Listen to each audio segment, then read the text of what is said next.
All right. Welcome everyone to today's webinar from the Smith School of Business at Queen's University. My name is Kim Fulton and I lead the coaching and leadership practice at an organization called Third Factor, which is a leadership development firm that helps leaders to perform under the pressures and the uncertainties of their work environment, and also to build commitment in their people to drive that performance in their teams as well. I'm also an alumni of the Smith MBA program, and I will be your host for today's session. So I want to start by just acknowledging that Queens is situated on traditional Anishinaabe and Haudenosaunee territory, and we are so grateful to be able to live and to work and to play on these lands. And today we're going to be diving into this topic of emotional intelligence and its role in effective leadership, which is a topic that I love because, especially in those high pressure, those uncertain environments, leaders who can read the room and regulate their emotions, they make better decisions and ultimately get better results. And so today we're going to be exploring how to authentically connect with others and how to incorporate more of that emotional intelligence into your personal leadership style. But before we dive into the content, just a little bit of housekeeping. So first off, today's session is being recorded. So you will get a link to that recording in your inbox in the coming days. And please feel free to share that recording with other people in your network. If there is anyone that you think would really have an interest in this material, please feel free to send the recording to today's session on to them. Secondly, the chat is open for today's session, so you can head there at any point throughout the session to share your thoughts and your input on the conversation. And just to kick us off and get the chat started, since today is all about emotional intelligence, feel free to head over to the chat and drop in one word or maybe an emoji that captures what it is that you're feeling today heading into today's session. Also, at the end of the presentation today, our speaker, Lobna, will be taking your questions. So make sure to submit your questions using the Q&A button at the bottom of your screen. You can do that at any time during the webinar. And this is such a fantastic opportunity to get input and insights on your questions from a real expert on this topic. So just to make sure that we see your questions, make sure to submit them using that Q&A button. If you put them in the chat, there's a chance that we'll miss them. So make sure to use that Q&A button to submit your questions, and we'll take those at the end of the session. I also want to let everyone know that Lobna will be teaching a fantastic new program through Queen's Executive Education called Emotional Intelligence for Leaders.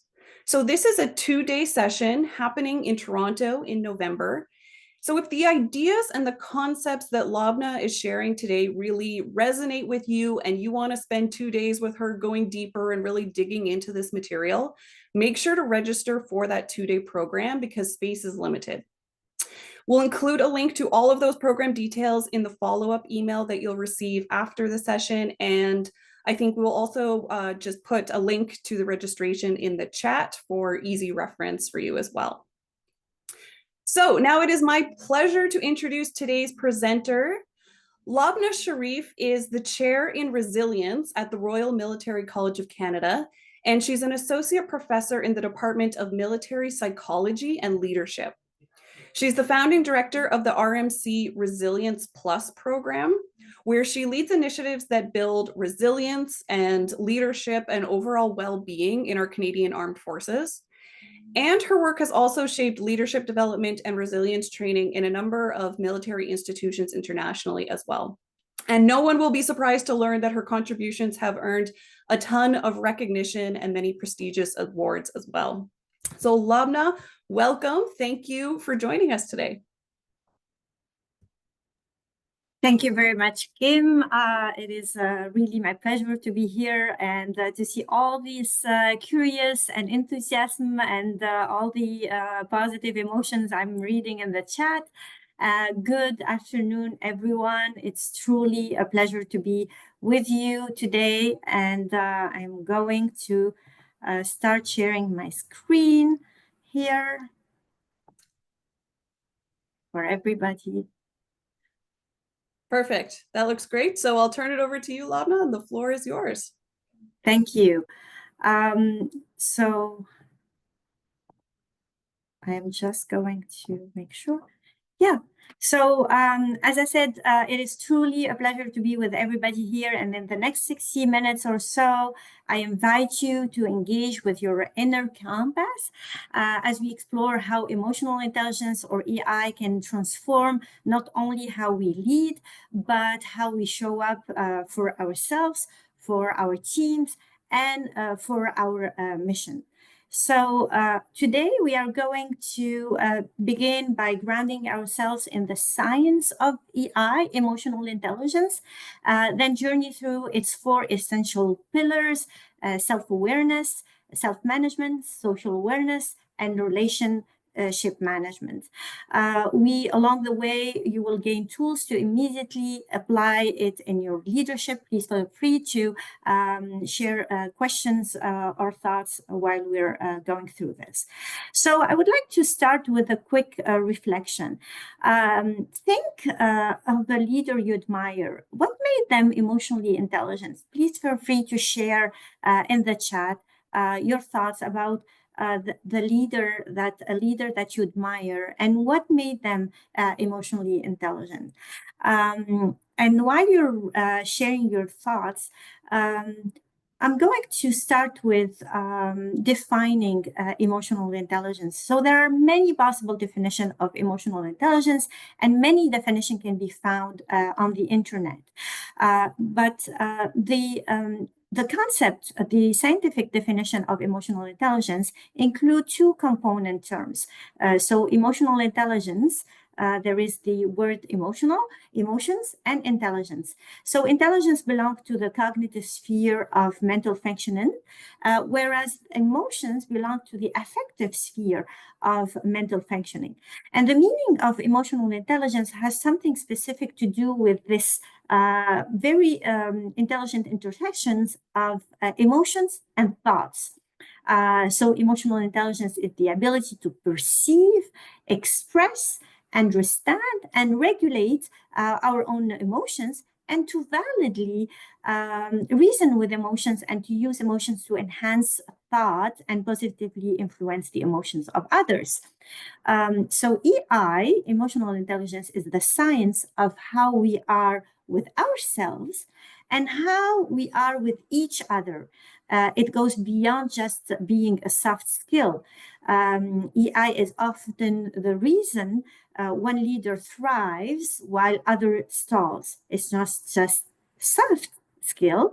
EI is often the reason one leader thrives. And once you are in the room, technical skills matter less. So it is beyond the threshold competencies. And back in 2009, Bravery and Greaves found that 80 to 90% of competencies that distinguish high performers are rooted in emotional intelligence. And in today's VUCA's world, very volatile, very uncertain, very complex, and ambiguous, emotional intelligence is not a luxury. It is a necessity for effective leadership and decision making. And today we will focus on how does it boost your performance, increase employee retention, improve profitability, and we will study and discuss the Goldman model of emotional intelligence. This model contains four domains: self-awareness, self-management, social awareness, and relationship management. And it includes 12 competencies. And these guide how we manage ourselves and our relationships to lead with clarity, with compassion, and with impact. Now, it is very important to recognize that emotional intelligence is actually a spectrum of abilities, meaning that individual can be strong in some domains while having rooms for growth in others. For example, one person may excel in achievement orientation, so has this really internal passion for success, like, for example, Steve Jobs. But might struggle with emotional self-control. For example, Jobs has had a reputation as brilliant and inspiring, but he was also known to be overbearing and impatient. So this spectrum allows for flexibility and development. Each of the domains that we are going to discuss and competencies provide a roadmap for building and strengthening our emotional intelligence, but it also allows us for some room for growth.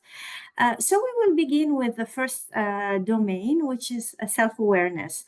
And some stats for you here. While 95% of people think they are self-aware, only 10 to 15% actually are.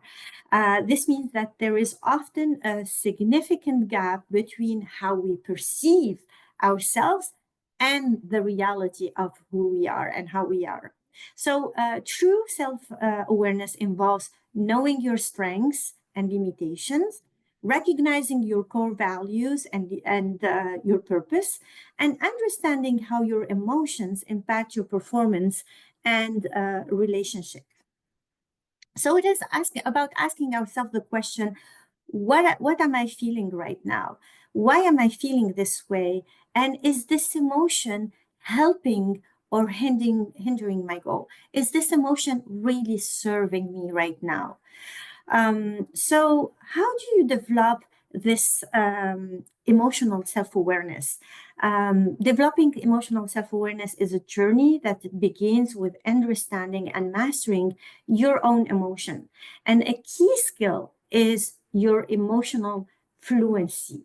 This is the ability to accurately identify, articulate, and navigate a wide range of emotions.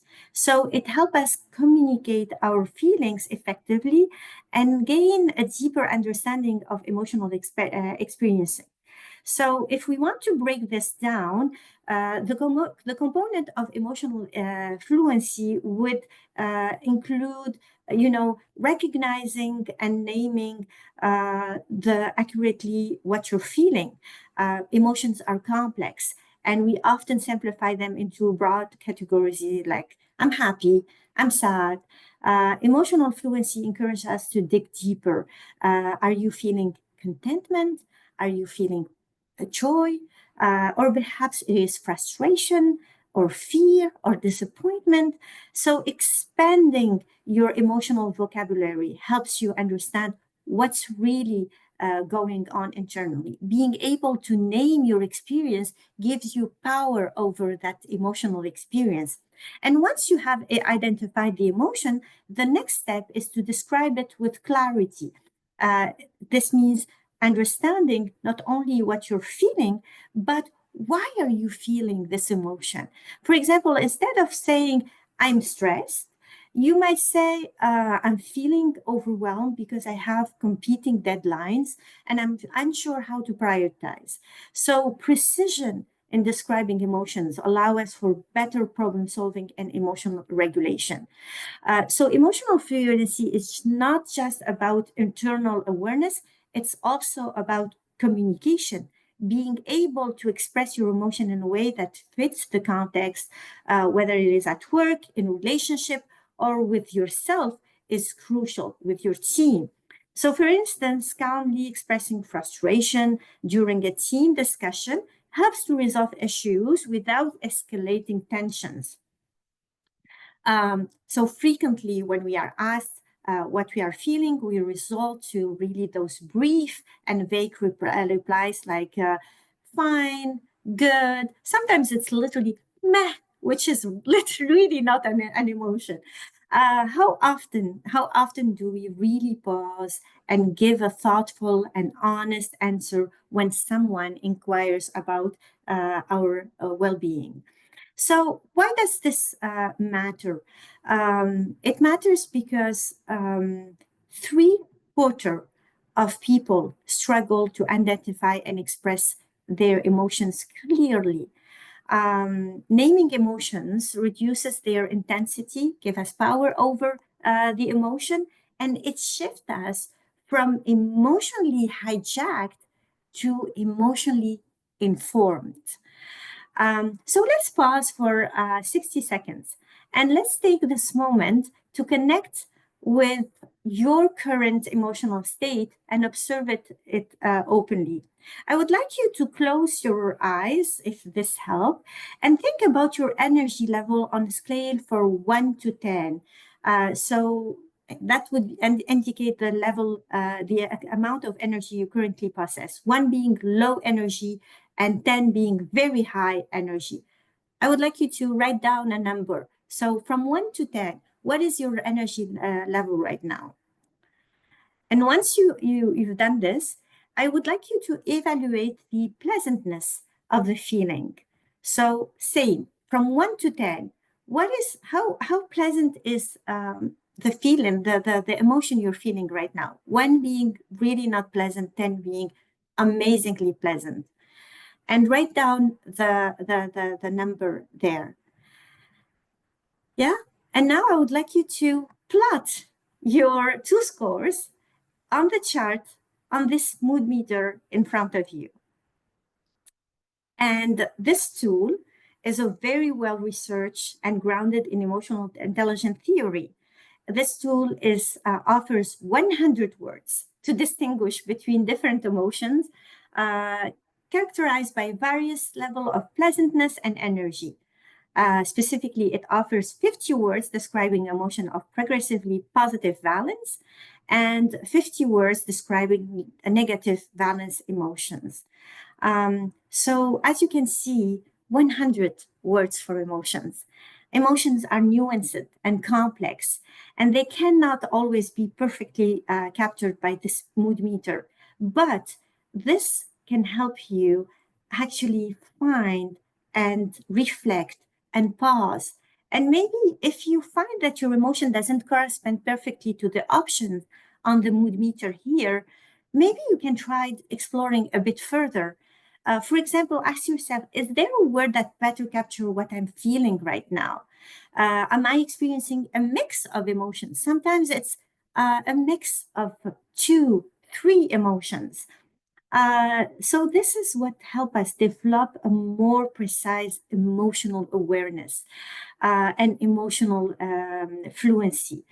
The goal of the mood meter is not to label emotions perfectly, but to guide you and provide you with a very large 100 possibilities of emotions that allow you to, help you manage negative emotions like sadness, anxiety, and fear.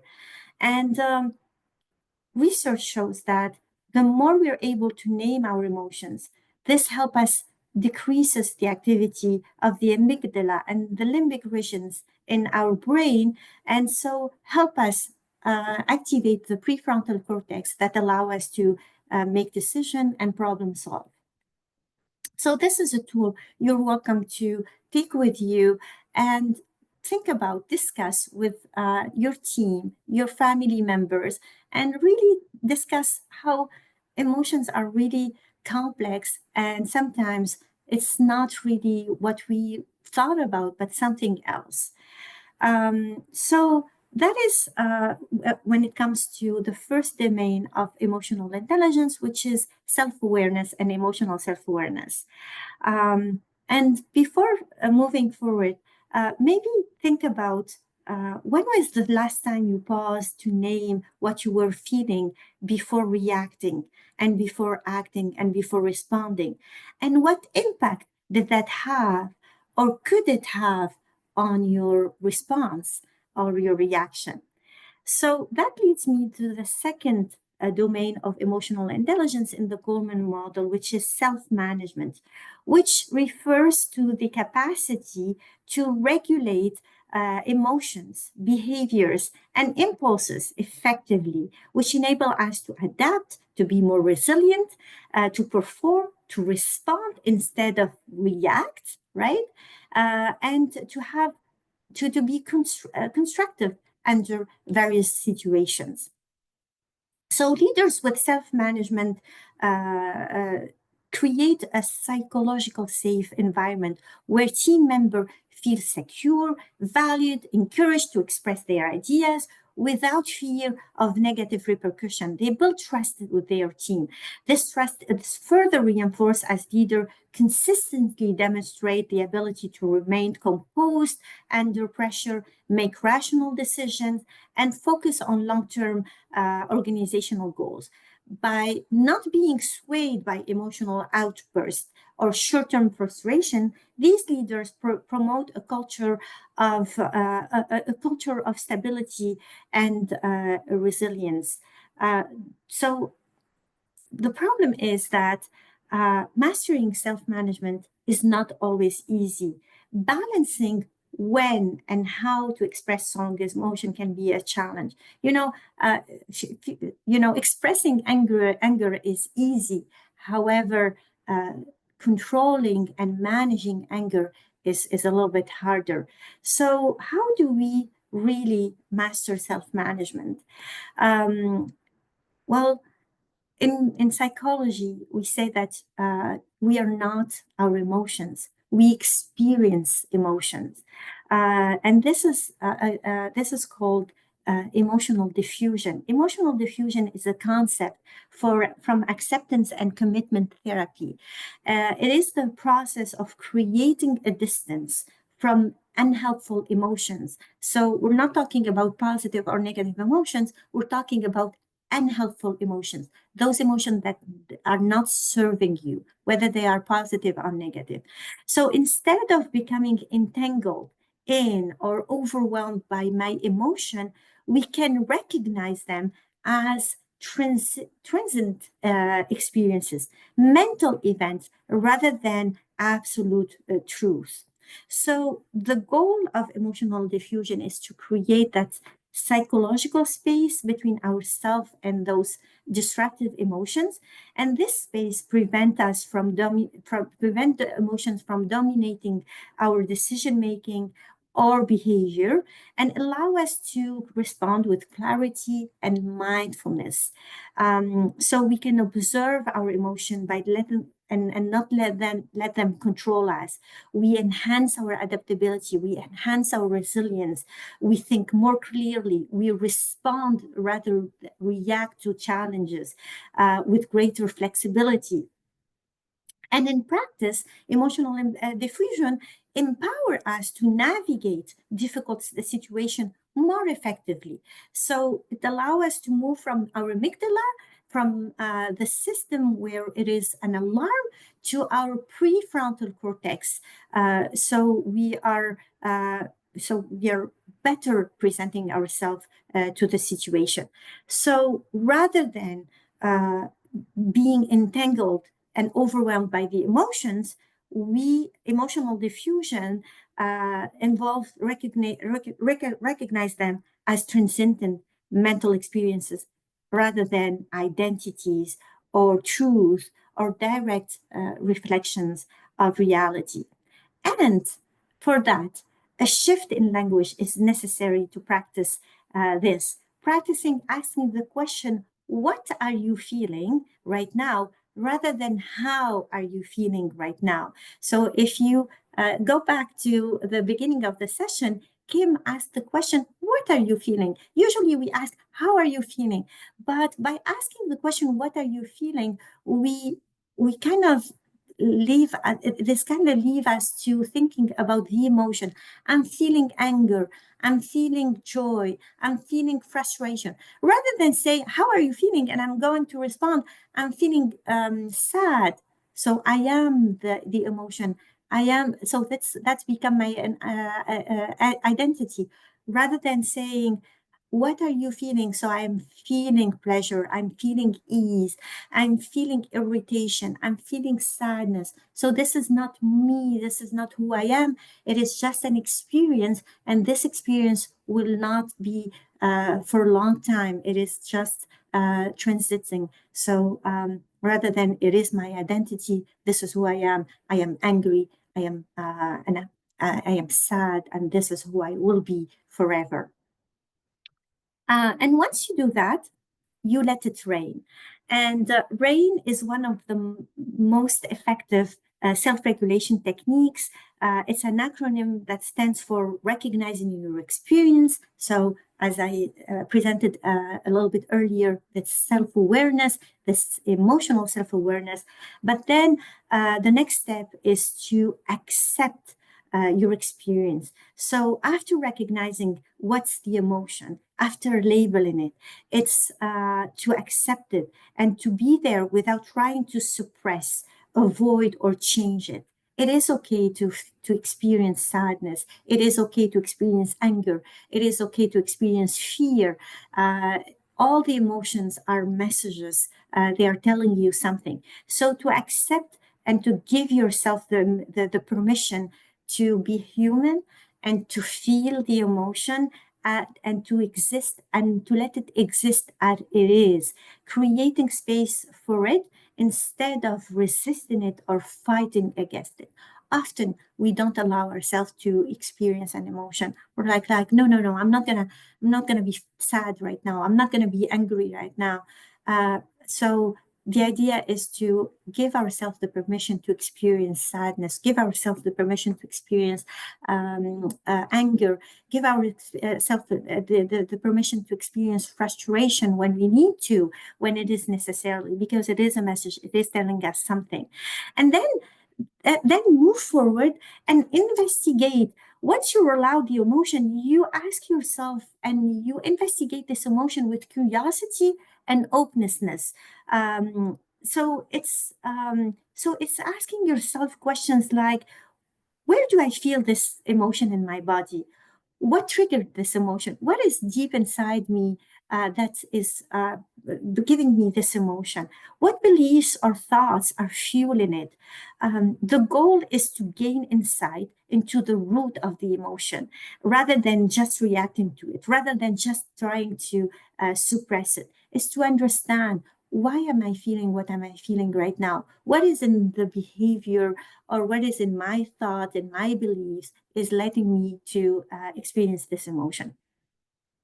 And finally, is to nurture your experience with compassion, is to give yourself that, a permission to feel it and nurture it and recognize it. So that is what help us develop our self-management competency in the emotional intelligence and become a little bit more. So the third domain is the social awareness. And social awareness is a cornerstone of emotional intelligence. It allows us to connect with others in meaningful and impactful ways. So this domain of emotional intelligence is about more than just recognizing what someone is feeling. It expands our interpersonal understanding, enabling us to read the room, so we're able to be more accurate about what's going on, empathize deeply with others, and navigate social cues with tact and sophistication. So when we cultivate social awareness, we don't just become better at connecting with individuals, we'll also become more effective contributors to team and organization, and we're able to lead better. It's a skill that enhances our ability to collaborate, to build trust in any setting. Leaders who cultivate social awareness enhance not only their interpersonal relationships, but also the cohesion and effectiveness of their team. And social awareness starts with cultivating empathy. So what is empathy? Um, we talk a lot about empathy today in our environment and world very much because we are experiencing as a human being lots of uncertainty. And so there are four core skills to develop your empathy. First of all, it's to be able to recognize, understand, and appreciate the feeling and thoughts of others. It's about moving beyond our own perspective and truly emotionally read those around us.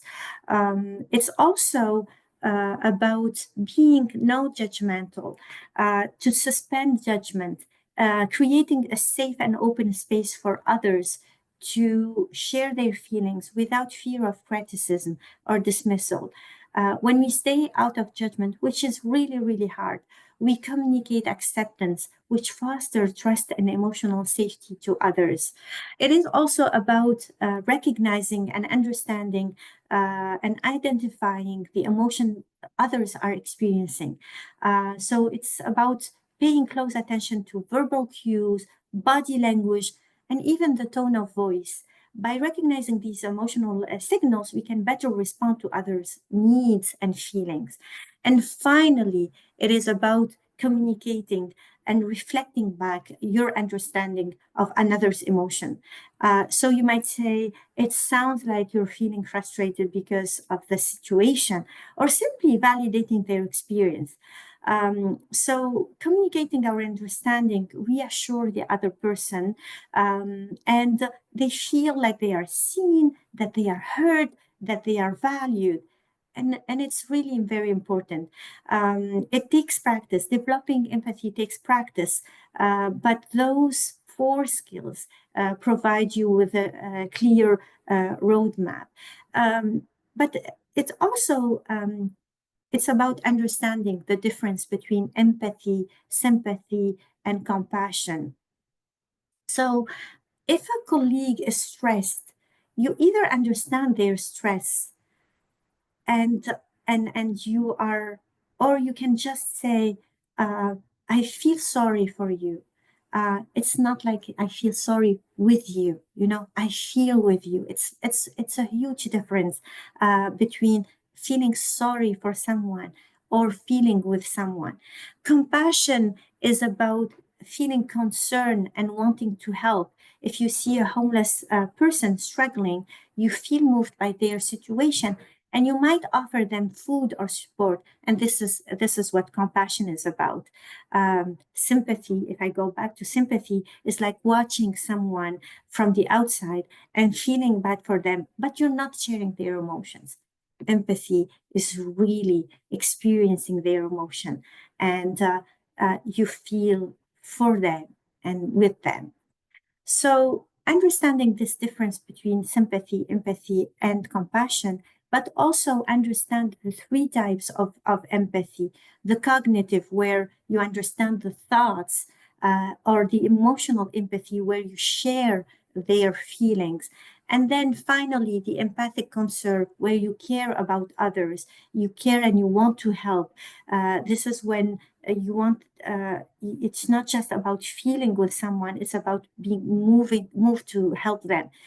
You notice they need help and you want to make things better for them. So while empathy is a powerful tool for connection, it's really easy also to miss the mark. So empathy misses occur when our responses, even if they are well-intentioned, fail to validate or connect with the other person's emotion. So some common empathy misses are, for example, minimizing or invalidating the feelings. When we try to silver line a situation or dismiss someone's emotion, we undermine their experience. So, for example, saying, at least it's not worse, or look at the bright side. We do it. We have the best intention. We want to do good, but this is not helpful. It can feel dismissive. Instead, what we need to do is acknowledge the feeling without trying to diminish them. Judging or comparing comments like other have it worse or you shouldn't feel that way, it will impose judgment and again, invalidate the other person's emotion. Empathy really means meeting someone where they are without ranking or or trying to criticize their feeling. Sometimes we fail to or shut down emotional expression. or we deflect with humor, or divert the conversation. Let's not dwell on this, are some words that we use. For example, at least now you have a funny story to tell, or responses like, centering on the responder, like, I know exactly how you feel, or you should do this, or you should feel like this. So those are misses that we have to try to avoid, these misses, and approach every interaction with genuine curiosity, openness, and willingness to truly understand the other person emotion. And it's really hard because you have to, it's very vulnerable. You have to put yourself in the other person's shoes, and it's hard sometimes. But when we do so, we create an environment where the other person feels like they are seen, that they are heard, like they are valued. So maybe try to think back to a challenging interaction, and what emotional cues did you pick up, and which might have you missed, because those are sometimes where we miss the mark. Last domain of emotional intelligence is relationship management. This is the final domain of the Goldman model of emotional intelligence, and it is the ability to navigate interaction, manage conflict, create positive outcomes.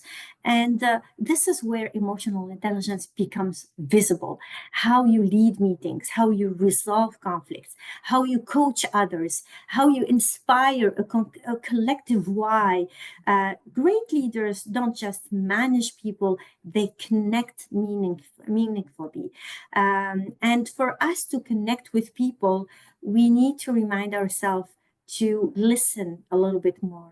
Because often wise, what we do is we listen to reply. We're listening to the other person, and we're getting ready to answer them and to respond. So often what we need to ask ourselves is to use this acronym of WAIT. Why am I talking? And maybe also try to use the 80-20 rule. Listen for 80, talk for 20. I like the idea that we have two ears and one mouth. So we're really supposed to listen more than talk. Mindful communication begins with presence, with pausing. And I would like to propose this framework where you can use it to make sure that you are using effective listening. You listen actively, you emotionally tune in, you ask thoughtful questions, you are curious, and finally, you demonstrate understanding and follow through. Again, think about a recent challenging conversation.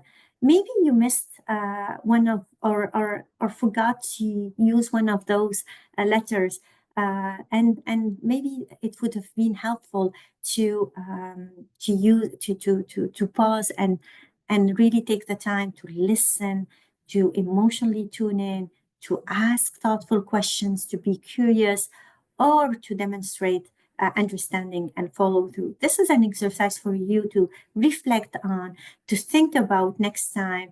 Am I really, leading? Am I really using the lead framework? So what now? Now that you know all of those components and domains of emotional intelligence, it is about asking ourselves the question, are we leading from the heart? Leadership is not about being in control. It's about being in connection. Lead with awareness, courage, and care. It is about caring about the people that we are in charge of. It's about being in connection with yourself, with your values, and with those you serve. The most enduring influence comes not from power over others, but from being fully present, deeply attuned, and authentically engaged, and really have this power with others, work with others. True leadership is a relational act. It invites trust, foster growth, create space for others to shine, making sure that others grow. So it is also about asking yourself the question, how am I doing on those four domains? Uh, my self-awareness, my self-management, my social awareness, and my relationship management. How am I doing? What area do I need to grow in? What competency in those domains do I need to really work on? And to remind ourselves that emotional intelligence is learned and learnable. This is what I love about emotional intelligence. We, for a long time, thought that people are born emotionally intelligent or emotionally non-intelligent. So we're talking about more a skill that you learn, that you practice, and that you grow in. And it's about emotional maturity. It's not a fixed trait. It's a set of skills that can be developed and refined throughout our lives, day after day, like going to the gym. You practice those skills. And unlike IQ, which tends to remain stable over time, emotional intelligence is dynamic and grows with deliberate practice and self-awareness. Tons of research in the field consistently emphasize that EI is learnable. So there is hope and there is opportunity for personal and professional growth. You can cultivate your self-awareness. You can understand your emotions and their impact on your behavior and on others. You can practice mindfulness and regularly check in with yourself to develop greater clarity about your feelings, your triggers, and your patterns of behavior. Self-management can be strengthened. The ability to regulate emotion in challenging situations improves with practice. Techniques like deep breathing, again, emotional diffusion, reframing your negative thoughts and emotion, and building your emotional resilience are teachable and accessible. Social awareness can be enhanced. Empathy, and the ability to read the room grow through intentional listening and observing. The more you remind yourself, the more you try to observe, the more you try to really listen and to tune in verbal and non-verbal cues helps you to better understand and connect with others. And relationship management is a practice. So building trust, resolving conflicts, and inspiring others are not innate abilities. They are skills that are honed through experience, through feedback, and learning to adapt our communication styles. So many scholars talk about the key to developing emotional intelligence lies in consistent effort and application. It's not an innate talent, it's about commitment to growth day after day after day. And emotional intelligence is it's not a destination, it's a journey.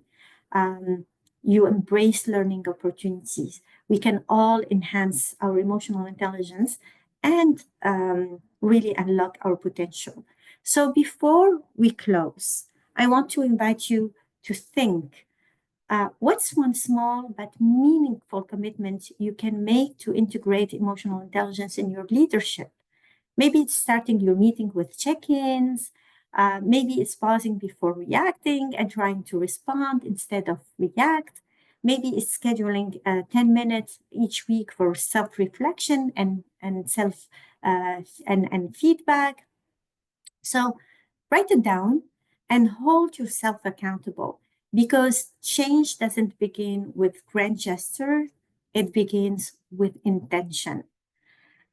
So thank you for sharing this time and attention with me. And remember, leading with emotional intelligence isn't about perfection, it's about presence, practice, and purpose.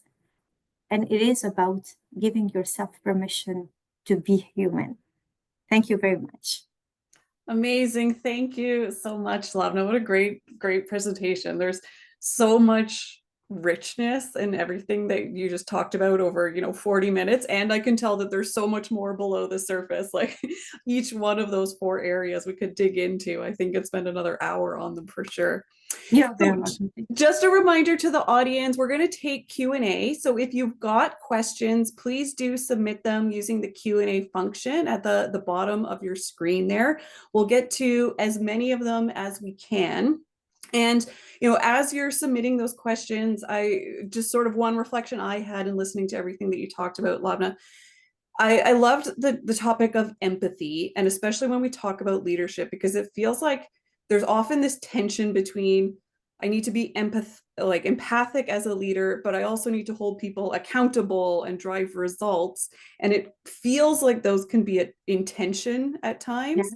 But I Yeah. love that the way you talk about empathy is really about being with someone and feeling their emotions with them. Because when people feel seen, when they feel that their emotions are validated, Yeah. that's what then enables us to be able to have the accountability conversation and the performance conversation. So those two things really, I think, go powerfully hand in hand.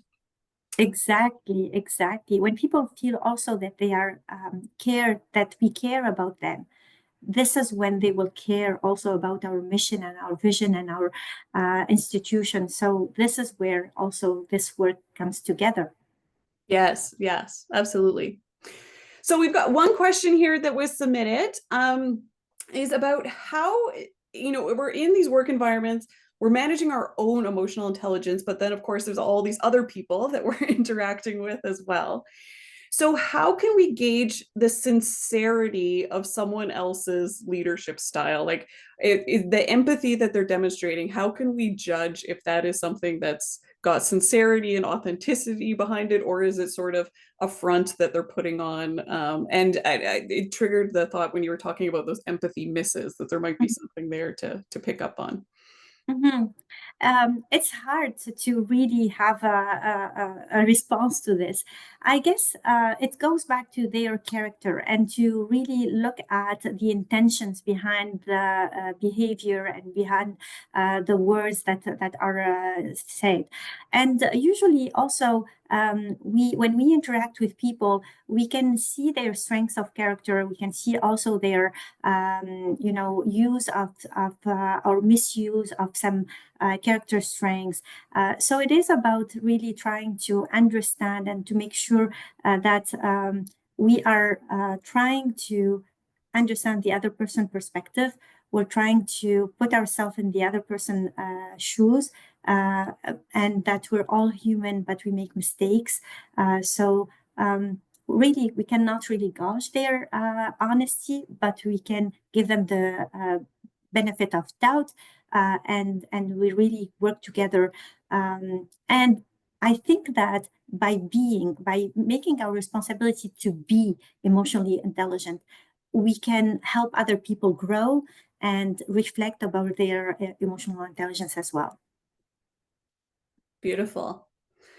And so there's a few here. We'll get to as many as we can. There's some amazing questions here in the chat. So one about, you mentioned about difficult conversations. So for example, say you have to give a tough piece of feedback to someone that you're working with who's not performing well, not meeting expectations. Any recommendations you have for handling those types of conversations and being tuned into your own emotions, attuning to the other person's emotions in those Yeah. particularly challenging conversations? Yeah, I like the work of Brené Brown on that, and she talks about clarity and clear is kind. So sometimes we have expectations, and we do not share with the other person our expectations. What happens is that afterwards we're disappointed, and there is sometimes resentment. So being kind and being clear. When we set the rules or when we have discussions is actually the best way to go with, even in feedbacks. When you provide the feedbacks, is you provide the idea clearly and as honestly, as kindly as you can. But people really appreciate having those direct and clear information, so you can hold them accountable when they do not meet your expectations. Yeah, absolutely. We always think we'll put more words into the feedback and that'll soften it, but it really just kind of muddies the message and makes it harder for people to know what to act on as a result. So here's another one about working with teams. So the question is, does vulnerability with your team play an important part of working with that team? And is it a good idea to share what you're feeling with your team as a leader? Yeah, there is always this question comes a lot in a sense that when are we oversharing and when the I think that the best answer to this is it serving is me sharing with you my emotion or being vulnerable is going to serve the purpose or the objective that we are sharing here together. It is about again being self-aware of my emotions and of the impact of sharing my emotions or my feelings or what I'm going through with the team. So there is a fine line between I am this is important. This information is serving our purpose. I am sharing this information. I'm here. I'm telling you about my vulnerability, about what I'm going through, because it's going to allow you to understand the context, or I'm sharing with you and I'm overburdening you with details from my life, from my emotion, and those emotions are actually affecting my judgment and my decision making. So it is about really checking with ourselves and asking ourselves the question, is this information, is this sharing, is this serving the purpose of our team, of our mission, or is not? It is not. This is how you can judge on whether or not being vulnerable. I think that recognizing that we are all human, that we make mistakes, that we can experience different emotions, is for certain helpful in building trust in teams. But I think that sometimes it's a little bit, sometimes some people don't know when or where to stop. So asking ourselves the question, is it serving? Is it useful to share this? Yeah, that's great. Like, what's the intention behind this? Is there a purpose to me sharing this? I think it's a great guideline. Yeah. So I'm going to combine a few different questions here. You've talked to us a lot about how to build our own emotional awareness and how to manage our emotions. Yes. And what happens when you're dealing with other people, whether it's a teammate, whether it's a leader, who you get the sense that they don't have a ton of emotional intelligence, they're not aware, maybe they, fly off the handle at times. What Yeah. advice or tips do you have for managing or working with other people who maybe don't have high emotional intelligence? Yeah, it's tough when people, and as I said, 3/4 of people think that they are very high in self-awareness, and only 10 to 15% really are, and it's tough to deal with people like this. In this case, I think that putting on your coach or mentor hat is helpful in a way that trying to educate people on those topics and trying to talk to people about this, model the behavior. It starts at home, with our kids, with our spouses, with our partners. So I think that it's sometimes each one of us can really make it our mission to build our own emotional intelligence and model the behaviors and the self-awareness so that when people are around us, we either inspire them or we can also coach them and mentor them. I think that we can make it our mission to help people around us and to provide feedback. People don't always appreciate feedbacks because they take it as you're criticizing me or as you are as a failure.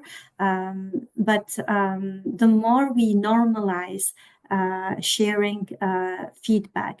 And the more we talk about the importance of the 360 feedbacks, and the more we accept feedbacks, the more people are going to question themselves and really look for ways to grow and develop their emotional intelligence. Okay, fantastic. And there's one last question here about, as a new manager, what would you recommend? And I'm just going to expand that out a little bit. So one takeaway, if people could leave this session and tomorrow start doing one thing differently, what is the number one thing that you would recommend to folks to build their emotional intelligence? Your self-awareness. Start because leading others starts with leading ourselves. We need to understand ourselves. We need to learn about ourselves. We need to lead ourselves from within to be able to lead others and to be able to inspire others.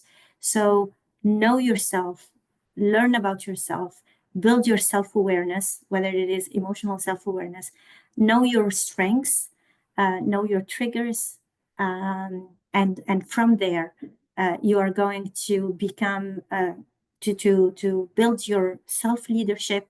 And once we're a good leader with ourselves, the rest will follow. Beautifully said. Thank you. So, Lobna, I want to say thank you so much for all of these fantastic insights today. I can tell by how active the chat has been and That's all of the amazing. questions that others, unfortunately, there's a few that we didn't get to, but I can tell how much everybody enjoyed this content and your insights. Also, a reminder to everyone that if you're interested in this material and digging in greater detail with Lobna, to register for the 2-day program that she'll be running in November. We'll put the link in the chat, and all of those details will be in the email that'll go out to you after the session, along with the recording as well. So from the Smith School of Business, I want to thank everyone for tuning in today. We will be taking a break over the summer, but our webinars will be back up in the fall. So keep an eye out in your inbox for more information. Enjoy the rest of your day. I hope it's a very emotionally intelligent day. And thank you once again to Lobna for such a fantastic session and leading us through that today. Thank you, everybody. Thank you.